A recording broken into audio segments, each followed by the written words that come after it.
चलें भाई, आप लोग कहते होंगे कि आज जो वीडियो स्टार्ट की है मैंने वो स्टार्टिंग में ही मैं क्या बना रही हूँ। तो यहाँ पर बन रहा है चिकन ब्रेड का मसाला। बस आपको पता है जो मेरी सिस्टर की बड़ी बेटी है ना, वो चिकन ब्रेड की बड़ी शौकीन है और ज़्यादातर होम चिकन ब्रेड की।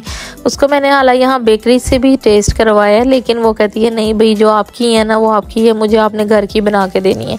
तो बस उसने मुझे जो वक्त है ना वो लाजमी डालना होता है। तो बस फिर कह रही थी आज आपने बना के लानी है। तो मैंने उठते ही ना ये रेडी करना शुरू कर दिया, क्योंकि आपको पता है ये भी कोई छोटा प्रोसीजर नहीं होता, इसमें भी एटलीस्ट 1-2 घंटे लग जाते हैं। और एक ये जो धुएं से इतना सब कुछ ब्लर हो जाता है ना, बड़ा मसला बन जाता है।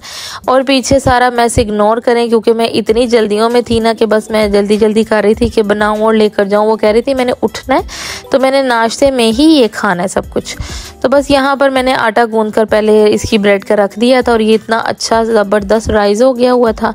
यहाँ पर देखिए अब मैंने इसको 1-2 दफ़ा जो है ना वो बिल्कुल गूंदना है, तो इसने इतना अच्छा सेट हो जाना है। ये देखें, अब इसको फिर थोड़ी देर के लिए रख दूँगी और फिर थोड़ा सा मैं इसको कर दूँगी, मतलब तैयार करना शुरू कर दूँगी। इसकी रेसिपी अगर आप लोगों को चाहिए पूरी तो मेरे चैनल पर मौजूद है, बिल्कुल ऑथेंटिक ज़बरदस्त। यहाँ पर ये देखें कि मैंने आज जो है ना तकरीबन बनाई थी 8 चिकन ब्रेड्स, और इसी चिकन ब्रेड से मैंने बंस भी बनाए थे चिकन के, क्योंकि मेरी अस्मारा एकदम आगे तो कहती मामा मुझे आज बंस में ना चिकन ब्रेड बना कर दो, जैसे वो पूरा बंद होता है ना उसके अंदर। तो मैं समझ गई कि ये चिकन बंस कह रही है, तो बस उसी रेसिपी से मैंने बंस भी बना रही है। देखें जी, फिर वहाँ से जल्दी जल्दी रेडी करके लेके निकली और आके इस मैडम को पकड़ाया, तो ये बड़ी हैप्पी हो गई और बस जी खोलो काटो और दे दो, बस यकीन करें खड़े नहीं होने दिया मुझे, बस काटो। तो बस फिर यहाँ पर मैंने इनको ना रैपिंग शीट और रैपर उसमें फॉइल पेपर में रैप किया हुआ था, उसकी वजह से ये बिल्कुल गरम गरम फ्रेश थे।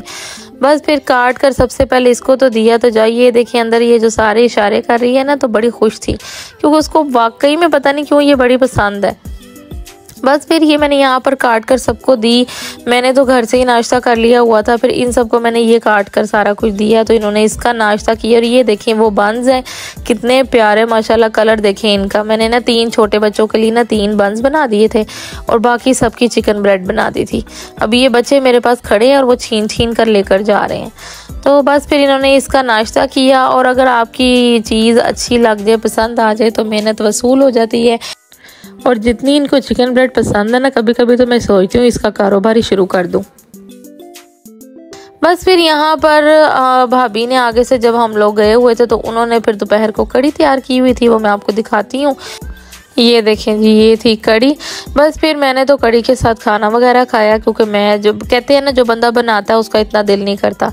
और बस हर खाने के बाद तो चाय अब ऐसे लाजमी हो गई है जैसे कोई मेडिसिन होती है भाई। और यहाँ पर मेरी भांजी बना रही थी हम सब के लिए चाय, और हमारी आ गई जी चाय। और बस आपस में सब लोग, आपको पता है अम्मी के घर में जब हम सब इकट्ठे होते हैं, और मोस्टली सारी बहनें मेरे से इस बात से इतफाक़ करती होंगी कि जब इंसान इकट्ठा होता है ना तो मोस्टली यही होता है कि बस आपस में बैठ जाएं, बातें शातें। और यहाँ पर देखें कि जो हमारी टीम है ना, उस टीम को सुकून नहीं है, वो कोई ना कोई बातें और कोई ना कोई लगी हुई है। तो हमने इनको कहा जाओ जाके ना आप लोग दूसरे रूम में खेलो। और ये आपस में लगे हुए हैं चीज़ों के शॉपर ला कर ना, तो बस ये आपस में पार्टी करने लगे थे। और फिर जी रात हुई तो मुझे 1% याद नहीं था, तो मेरी सिस्टर ने और ये भतीजों ने मिलकर ना तो हमारी एनिवर्सरी का केक भी मंगवा लिया। और इवन वाकई यकीन करें कि मुझे 1% ज़हन में भी नहीं था। जब शादी को 12-14 साल हो जाए ना तो बस फिर कुछ याद नहीं रहता। वैसे हमेशा याद होता है, लेकिन इस दफ़ा वो शायद सिस्टर की वजह से मुझे याद नहीं था। तो यहाँ पर देखें उन्होंने अचानक से हमें सरप्राइज़ कर दिया, केक कट करवाया हमारा। और केक इतना मज़े का मिल्क केक था। ये आजकल ना बड़ा ही ज़बरदस्त, आपको पता है वो न्यूटेला नहीं, वो बिस्कॉफ टाइप ना मिल्क केक आता है बहुत मज़े का। और फिर उन्होंने उसके बाद पिज़्ज़ाज़ मंगवा लिए। तो जी रात हमारी ये पार्टी बड़ी अच्छी हो गई, एक बहाना और मिल गया हम लोग को आपस में सेलिब्रेट करने का। तो बस हम लोगों ने खाया पिया। उसके बाद भाई जनाब सर्दी इतनी है कि वो देखे हीटर लगा के ना मेरी सिस्टर बैठी हुई है। कल मिलेंगे इंशाल्लाह नए व्लॉग में। टिल देन टेक केयर, अल्लाह हाफिज़।